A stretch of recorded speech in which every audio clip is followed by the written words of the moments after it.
ಪ್ರೀತಿಯುಳ್ಳ ದೇವಜನರೇ, ನಿಮ್ಮೆಲ್ಲರಿಗೂ ಯೇಸು ಕ್ರಿಸ್ತನ ಮಧುರವಾದ ನಾಮದಲ್ಲಿ ವಂದನೆಗಳು. ಶಾಲೋಮ್, ನಿಮಗೆ ಸಮಾಧಾನವಾಗಲಿ. ಈ ದಿನ ಕೂಡ ದೇವರ ವಾಕ್ಯದ ಧ್ಯಾನಕ್ಕಾಗಿರುವಂಥ ವಿಷಯ, ಚಿಂತೆಗಳಿಗೆ ಬದಲಾಗಿ ದೇವರನ್ನು ಸ್ತುತಿಸಿರಿ. ಅದಕ್ಕೆ ಆಧಾರವಾಗಿ ಫಿಲಿಪ್ಪಿ ಬರೆದ ಪತ್ರಿಕೆ 4ನೇ ಅಧ್ಯಾಯ 6ನೇ ವಚನ, ಯಾವ ಸಂಬಂಧವಾಗಿಯೂ ಚಿಂತೆ ಮಾಡದೆ ಸರ್ವ ವಿಷಯದಲ್ಲಿ ದೇವರ ಮುಂದೆ ಕೃತಜ್ಞತಾ ಸ್ತುತಿಯನ್ನು, ಪ್ರಾರ್ಥನಾ ವಿಜ್ಞಾಪನೆಗಳನ್ನು ಮಾಡುತ್ತಾ ನಿಮಗೆ ಬೇಕಾದದ್ದನ್ನು ತಿಳಿಯಪಡಿಸಿರಿ. ಈಗ ಓದಿಕೊಂಡಂಥ ವಾಕ್ಯ ಭಾಗದಲ್ಲಿ ನಾವು ನೋಡುತ್ತಾ ಇದ್ದೇವೆ, ನೀವು ಯಾವ ಕಾರ್ಯದ ಕುರಿತಾಗಿ ಸಹ ಚಿಂತೆ ಮಾಡದೆ ಸ್ತೋತ್ರ ದೇವರಿಗೆ ಪ್ರಾರ್ಥನಾ ವಿಜ್ಞಾಪನೆಗಳನ್ನು, ಕೃತಜ್ಞತಾ ಸ್ತುತಿಯನ್ನು ಸಮರ್ಪಿಸಿರಿ ಎಂಬುದಾಗಿ ವಚನ ಹೇಳುವಂಥದ್ದಾಗಿದೆ. ಇವತ್ತು ಅನೇಕ ಜನರು ತಮ್ಮ ಬಳಿ ಇರುವ ಕಾರ್ಯವನ್ನು ಬಿಟ್ಟು ಇಲ್ಲದೆ ಇರುವ ಕಾರ್ಯಗಳ ಕುರಿತಾಗಿ ಚಿಂತಿಸುತ್ತಾ ಇದ್ದಾರೆ. ಇವತ್ತು ದೇವರು ಎಷ್ಟೋ ಆಶೀರ್ವಾದಗಳನ್ನು ಕೊಟ್ಟಿದ್ದಾರೆ. 99 ಆಶೀರ್ವಾದಗಳನ್ನು ಪಡೆದಂಥ ನಾವುಗಳು ಒಂದು ಏನೋ ನಮಗೆ ದೊರಕಿಲ್ಲ, ಅದು ಒಂದು ಸಿಗದೆ ಇರುವ ಕಾರ್ಯಗಳ ಕುರಿತಾಗಿ ಕೊರಗುತ್ತಿದ್ದೇವೆ, ಚಿಂತಿಸುತ್ತಾ ಇದ್ದೇವೆ. ಆದರೆ ದೇವರು ಬಯಸುವಂಥದ್ದು, ನಮ್ಮ ಜೀವಿತದಲ್ಲಿ ಯಾವಾಗಲೂ ನಾವು ಕೃತಜ್ಞತೆ ಉಳ್ಳವರಾಗಿರಬೇಕು, ಯಾವಾಗಲೂ ದೇವರನ್ನು ಸ್ತುತಿಸುವವರಾಗಿರಬೇಕು. ಗುನುಗುಟ್ಟುವವರನ್ನು ಕಂಡ್ರೆ ದೇವರಿಗೆ ಆಗೋದಿಲ್ಲ, ಕೊರಗುವವರನ್ನ ಕಂಡ್ರೆ ದೇವರಿಗೆ ಇಷ್ಟವಾಗುವುದಿಲ್ಲ. ದೇವ ಮಕ್ಕಳು ಎಲ್ಲದರಲ್ಲಿ ಸಹ ಸ್ತೋತ್ರ ನಾವು ದೇವರಿಗೆ ಕೃತಜ್ಞತೆ ಸಲ್ಲಿಸಬೇಕೆಂಬುದಾಗಿ ದೇವರು ಯಾವಾಗಲೂ ಬಯಸುತ್ತಾ ಇದ್ದಾರೆ. ಈ ಲೋಕದಲ್ಲಿ ಶ್ರೇಷ್ಠ ಭಕ್ತರು ಯಾರು ಗೊತ್ತಾ? ಹೆಚ್ಚು ಪ್ರೇಯರ್ ಮಾಡುವವರಲ್ಲ, ಉಪವಾಸ ಮಾಡುವವರಲ್ಲ, ಪರಿಶುದ್ಧರಾಗಿ ಜೀವಿಸುವವರಲ್ಲ, ದೇವರಿಗೆ ಕಾಣಿಕೆ ಕೊಡುವವರಲ್ಲ, ದಾನ ಧರ್ಮ ಮಾಡುವವರಲ್ಲ, ಹೆಚ್ಚಾಗಿ ಪ್ರಸಂಗ ಮಾಡುವವರಲ್ಲ. ಸ್ತೋತ್ರ. ಹಾಗಾದರೆ ಶ್ರೇಷ್ಠರು ಯಾರಂತ ಹೇಳಿದ್ರೆ, ದೇವರಿಗೆ ಸ್ತುತಿಯನ್ನು ಸಲ್ಲಿಸುವವರು, ದೇವರಿಗೆ ಕೃತಜ್ಞತೆ ಉಳ್ಳವರು. ನೋಡ್ರಿ, ನಮ್ಮ ಜೀವಿತದಲ್ಲಿ ಅನುದಿನವೂ ಒಂದು ಶೈಲಿ ಆಗಬೇಕು. ಏನಂತ ಹೇಳಿದ್ರೆ, ನಾವು ದೇವರನ್ನು ಸ್ತುತಿಸುವಂಥವರಾಗಿರಬೇಕು. ಪ್ರತಿ ದಿವಸ ಸಾವಿರಾರು ಕಾರಣಗಳಿದೆ ನಾವು ದೇವರನ್ನು ಸ್ತುತಿಸಲಿಕ್ಕೆ. ಆದರೆ ನಾವೇನು ಮಾಡ್ತೇವೆ? ದೇವರನ್ನು ಸ್ತುತಿಸುವ ಬದಲು ನಮ್ಮ ಜೀವಿತದಲ್ಲಿ ಇರುವ ಚಿಂತೆಗಳನ್ನೇ ಕೌಂಟ್ ಮಾಡುತ್ತಾ, ಚಿಂತೆಗಳನ್ನೇ ಯೋಚಿಸುತ್ತಾ ನಮ್ಮ ಸಮಯವನ್ನು ಸ್ತೋತ್ರ ಹಾಳುಗೆಡವಿಕೊಳ್ಳುತ್ತಿದ್ದೇವೆ.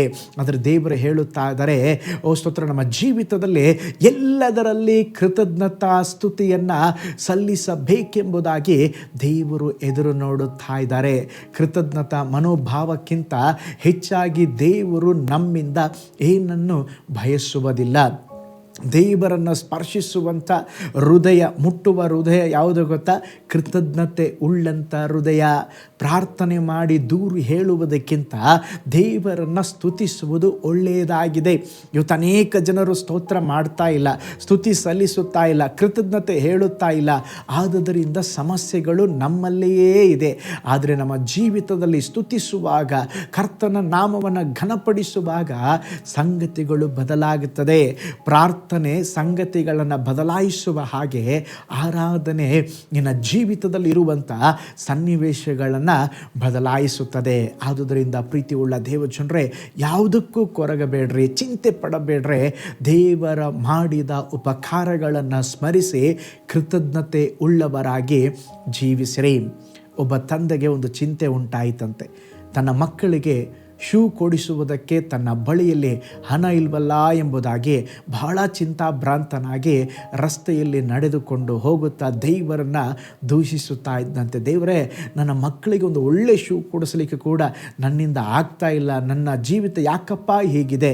ಹಾಗೆ ಮುಂದಕ್ಕೆ ಹೋಗುವಾಗ ರಸ್ತೆಯ ಬದಿಯಲ್ಲಿ ಒಬ್ಬ ಭಿಕ್ಷುಕ ಇವರ ಬಳಿಯಲ್ಲಿ ಭಿಕ್ಷೆ ಬೇಡದಂತೆ, ಏನಾದರೂ ಹೆಲ್ಪ್ ಮಾಡಿ ಸರ್, ಹಣ ಕೊಡಿ ಸರ್ ಅಂತೇಳಿ ಅವನನ್ನು ದೃಷ್ಟಿಸಿ ನೋಡಿದಾಗ ಆ ಭಿಕ್ಷುಕನಿಗೆ 2 ಕಾಲುಗಳು ಇರಲೇ ಇಲ್ಲ. ಅದನ್ನು ನೋಡಿದಾಗ ದೇವರು ಮಾತನಾಡಿದ್ರಂತೆ, ಮಗನೇ, ನಿನ್ನ ಮಕ್ಕಳಿಗೆ ಶೂ ಇಲ್ಲ, ಪರವಾಗಿಲ್ಲ, ಆದರೆ ನಿನ್ನ ಮಕ್ಕಳಿಗೆ ನಡೆದಾಡುವುದಕ್ಕೆ ನಾನು ಒಳ್ಳೆ ಕಾಲುಗಳನ್ನು ಕೊಟ್ಟಿದ್ದೇನೆ.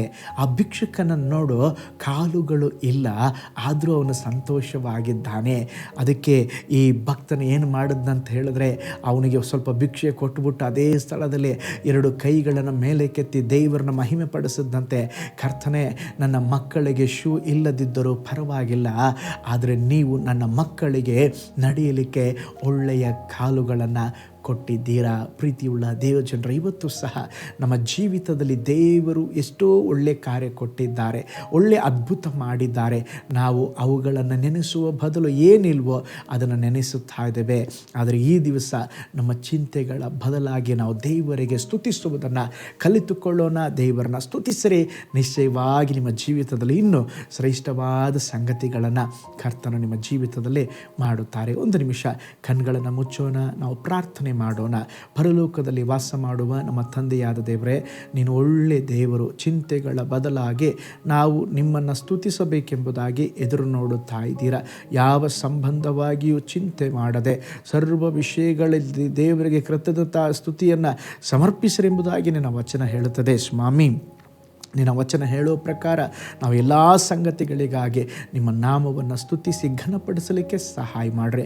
ನೀನು ಎಷ್ಟು ಒಳ್ಳೆಯ ದೇವರಪ್ಪ. ನೀನು ಮಾಡಿದ ಮೇಲಿಗಾಗಿ, ಉಪಕಾರಗಳಿಗಾಗಿ, ಅದ್ಭುತಗಳಿಗಾಗಿ ವಂದಿಸ್ತೇವೆ. ಶ್ರೇಷ್ಠ ಕಾರ್ಯ ಮಾಡಿರಿ ಯೇಸುವಿನ ಹೆಸರಿನಲ್ಲಿ ತಂದೆಗೆ ಆಮೇನ್.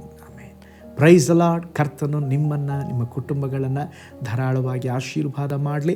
ಓ ಸ್ತೋತ್ರ. ಚಿಂತೆಗಳಿಗೆ ಬದಲಾಗಿ ಕರ್ತನನ್ನು ಸ್ತುತಿಸಿ ಕರ್ತನ ನಾಮವನ್ನು ಮಹಿಮೆಪಡಿಸಿರಿ. ನಾಳೆ ಮತ್ತೊಂದು ದೈನಂದಿನ ಜ್ಞಾನದಲ್ಲಿ ನಾನು ನಿಮ್ಮನ್ನು ಸಂಧಿಸ್ತೇನೆ. ನಾನು ನಿಮ್ಮ ಪ್ರೀತಿಯ ಸೇವಕ pastor Paul Joy. God bless you all.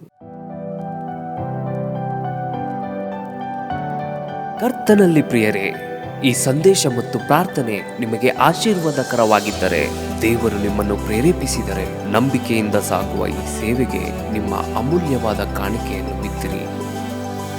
ಪ್ರೀತಿಯ ದೇವಜನರೇ, ವಾಯ್ಸ್ ಆಫ್ ಹೋಪ್ ಮಿನಿಸ್ಟ್ರಿಯ ವತಿಯಿಂದ ಕೋರಮಂಗಲದಲ್ಲಿ ಪ್ರತಿ ಭಾನುವಾರ ಬೆಳಿಗ್ಗೆ 9:30ಕ್ಕೆ ಕನ್ನಡ ಆರಾಧನೆ ನಡೆಯುತ್ತಿದೆ. ಆತ್ಮಭರಿತವಾದ ಆರಾಧನೆ, ಮನಮುಟ್ಟುವ ಸಾಕ್ಷಿ, ಬಲಪಡಿಸುವ ದೇವ ಸಂದೇಶ. ಬನ್ನಿ, ನಮ್ಮೊಂದಿಗೆ ಭಾಗಿಯಾಗಿ ಕರ್ತನನ್ನು ಆರಾಧಿಸಿರಿ. ನೂತನ ತಿಂಗಳ ಆಶೀರ್ವಾದ ಕೂಟ ಪ್ರತಿ ತಿಂಗಳು ಮೊದಲ ದಿನ ಸಂಜೆ 7 ಗಂಟೆಗೆ. ಪ್ರತಿ ತಿಂಗಳು 2ನೇ ಶನಿವಾರ ಬಿಡುಗಡೆ ಉಪವಾಸ ಪ್ರಾರ್ಥನೆ ಕೂಟ ಬೆಳಿಗ್ಗೆ 10:30ಕ್ಕೆ. ನಿಮಗಾಗಿ ಪ್ರಾರ್ಥಿಸಬೇಕೆ? ನಿಮಗೆ ಯಾವುದಾದರೂ ಪ್ರಾರ್ಥನೆ ಮನವಿಗಳು ಇರುವುದಾದರೆ ಕೆಳಗಿನ ನಂಬರಿಗೆ ಕರೆ ಮಾಡಿ ಅಥವಾ ವಾಟ್ಸಪ್ ಮಾಡಿ. ಈ ಆತ್ಮಿಕ ಸಂದೇಶಗಳು ನಿಮಗೆ ಆಶೀರ್ವಾದಕರವಾಗಿದ್ದರೆ ಲೈಕ್ ಮಾಡಿರಿ. ಇಂಥ ಅದ್ಭುತ ಸಂದೇಶ ಪ್ರತಿದಿನ ನೋಡಲು ಬಯಸುವುದಾದರೆ ಸಬ್ಸ್ಕ್ರೈಬ್ ಮಾಡಿ ಹಾಗೂ ಇತರರೊಂದಿಗೆ ಶೇರ್ ಮಾಡಿರಿ. ಕರ್ತನು ನಿಮ್ಮನ್ನು, ನಿಮ್ಮ ಕುಟುಂಬವನ್ನು ಆಶೀರ್ವದಿಸಲಿ.